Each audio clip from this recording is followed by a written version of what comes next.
আসসালামু আলাইকুম ওরহমতুল্লাহি ওবারাকাতুহ। প্রিয় ভাই বন্ধুগণ, আমরা আজকে অত্যন্ত গুরুত্বপূর্ণ একটি বিষয় নিয়ে আলোচনা করব। আজকে এমন এক ব্যক্তিকে নিয়ে আলোচনা করব যাকে শুধু বাংলাদেশ নয়, গোটা বিশ্বব্যাপী যাকে এক নামে চিনে। আমরা আজকে আলোচনা করব বিশ্বনন্দিত মুফাসসির আল্লামা দেলোয়ার হোসেন সাঈদী রহিমাহুল্লাহ সম্পর্কে, যাকে শুধু বাংলাদেশ নয়, প্রায় 57টি মুসলিম দেশের প্রায় সবগুলো দেশেই ওনাকে এক নামে সকলে চিনে। উনি 1-2 বছর নয়, প্রায় 50 বছর গোটা বিশ্বব্যাপী কোরআনের তাফসির করেছেন এবং লক্ষ লক্ষ মানুষ ওনার তাফসির শুনে ওনার হাতে ইসলাম ধর্ম গ্রহণ করেছেন। তা আমরা সকলেই অবগত আছি যে গত 2023 সনের 14ই আগস্ট তিনি আমাদের মাঝ থেকে বিদায় নিয়ে চলে গিয়েছেন। তো আমরা জানবো আল্লামা দেলোয়ার হোসেন সাঈদী রাহিমাহুল্লাহ কেমন ব্যক্তি ছিলেন। তা আমরা জানি উনি পিরোজপুর থেকে 2বার জনগণের ভোটে নির্বাচিত হয়ে এমপি হয়েছিলেন এবং তিনি একজন সফল এমপি ছিলেন, যার বিরুদ্ধে বিন্দু মাত্র কোনো কারচুপি এবং দুর্নীতির কোনো অভিযোগ কেউ আজ পর্যন্ত দেখাতে পারেনি। এবং আমরা সকলেই জানি ওনাকেই যে আমাদের যে সাবেক প্রধানমন্ত্রী ছিল, যার বিদায় গত 5 আগস্টে হয়েছে, যে আওয়ামী সভানেত্রী শেখ হাসিনা, উনি তাকে যুদ্ধাপরাধীর ট্যাগ লাগিয়েছিলেন।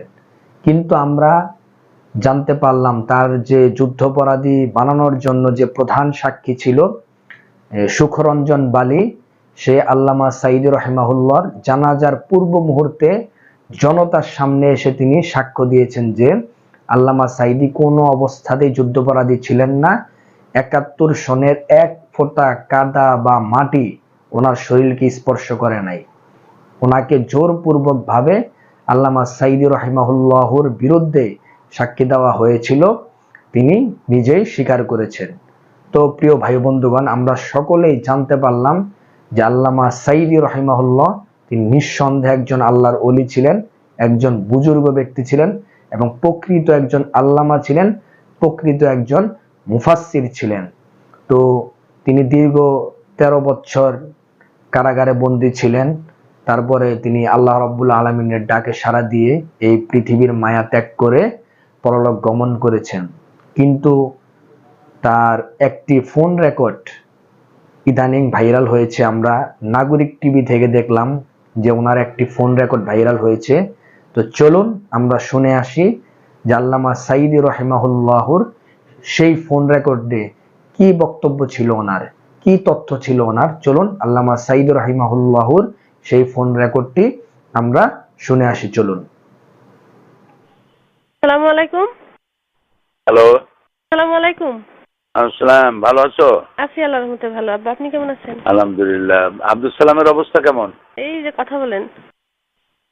আসসালামু আলাইকুম আব্বা। আসলাম বাবা, জ্বর ছাড়ছে? একেবারে নির্দোষীয় ছাড়ি নাই। কিছু আছে এখনো? জ্বর আছে, তারপরে কিছু খাইতে পারতেছে না, বমি হচ্ছে সমানে। শরীরটা খুব দুর্বল করে দিচ্ছে এত নাকি? দুর্বল করে দিয়ে গেছে না একেবারে, আরে কদিন ধরে বিছানায় ফেলে দিয়ে গেছে। এটা কি জ্বর, কি বলে? ডাক্তার ওষুধপত্র খাইছো কিছু? হ্যাঁ, কালকে রাত্রে তো আমাকে শিবির নিয়ে গেছিল ডাক্তারের কাছে। সিজনাল জ্বর সম্ভবত ধরছে। আচ্ছা আব্বা, হ্যাঁ ওই যে ব্যারিস্টার রাজ্জাক সাহেবের যে অবস্থা দেখলাম, হ্যাঁ। আপনিও এরকম করলে তো ওরা তো আসলে কোর্টের আইনে তো মানবে না। আরে করুক আর না করুক, আমাদের চেষ্টা যা আছে তা করতে করতে কি? তা ঠিক। মানুষের হাতে চেষ্টা যা আছে মানুষ তো তা করে। তারপরে চাঁদপুরে কার একজন মাহফিল হচ্ছিল, সেখানে হয়তো এই যে শাহতলির পীর সাহেবের মাহফিল, সেটাও হতে দেয় নাই। হতে দেয়নি। এরকমই করবে এখন, বড় ধরনের বিক্ষোভ টিক্ষোভ না ঘটলে বোধহয়। বিক্ষোভ কি? আল্লাহ তাআলার পক্ষ থেকে কোনো লানাত না আসলে তো আর কোনো রাস্তা নাই। আল্লাহু আকবার। লানত আর আসবে কি? সারা দেশ জুড়ে তো লানত এসে গেছে, সব জায়গায় বিশৃঙ্খলা। কি একটা আতঙ্ক ছড়াই দিল ইংলিশ মিডিয়াম স্কুলগুলার নাম করে সারা না, এই যে এটা নিজের পায়ে নিজেরা কুড়াল মারা, এই যে কাজটা করতেছে, এখন বিদেশে যে শ্রম বাজার আছে তারা জঙ্গি দেশের লোকদেরকে নেবে কেন? বরং যা আছে সেগুলো ফেরত পাঠাবে। এই চিন্তা তো মাথায় থাকা উচিত। এই চিন্তাও তো তারা করে না যে প্রায় 1 কোটির মতো লোক বিদেশে চাকরি করে, ওই লোকগুলোর অবস্থা হবে কি? সেনাবাহিনীর হাজার হাজার লোকরা বাইরে আছে, তাদের সম্পর্কে লোকেরা ধারণা নেবে কি যে পুরোটা জঙ্গি দেশ। এটা নিজের দেশের এমন বদনাম মানুষও করে।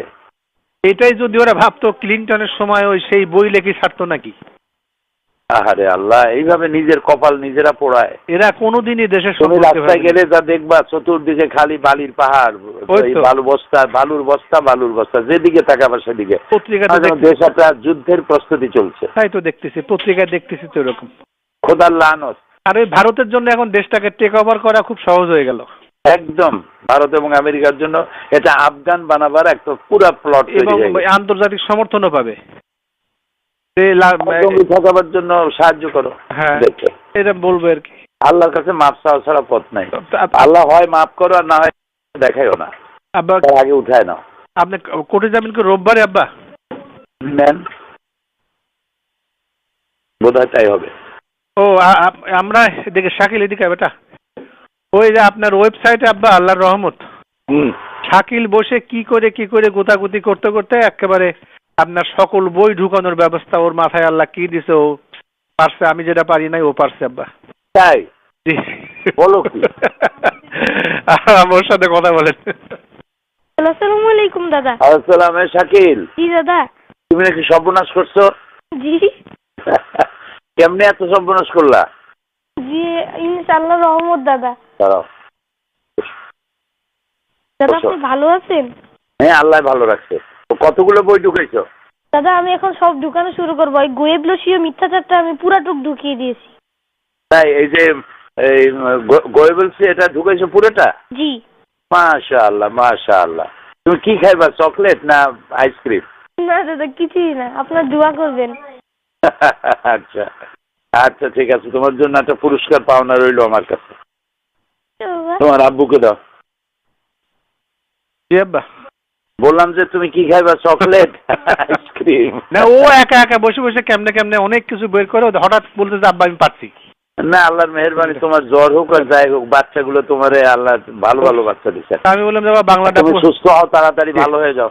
আমি আল্লাহ রহম করুক। এখন আল্লাহ পুরো সুস্থ করুক। ওই ইংরেজিটাও দিয়ে দেবো নি আব্বা ওখানে। আর হোম পেজটা একটা লোককে দিয়ে করায়, হ্যাঁ তারপর হোম হ্যাঁ, পেজটা ইংরেজিতে দিলে আরো ভালো হইব। যে না ইংরেজিটাও দিয়ে দেবো না, আর হোম পেজটা করায় এ করে তারপরে সকল বই আস্তে আস্তে- দেওয়ার আগে একটা প্রিয়াম্বল দেওয়া লাগে, একটা ভূমিকা। জি জি জি জি, এগুলো দিয়ে দেবো না আব্বা সব। প্রত্যেকটা ঠিক বই আছে। একটু ছোট ছোট ভূমিকা দিয়ে দেবো ইনশাআল্লাহ। ঠিক আছে, শুক্রিয়া। আচ্ছা আব্বা।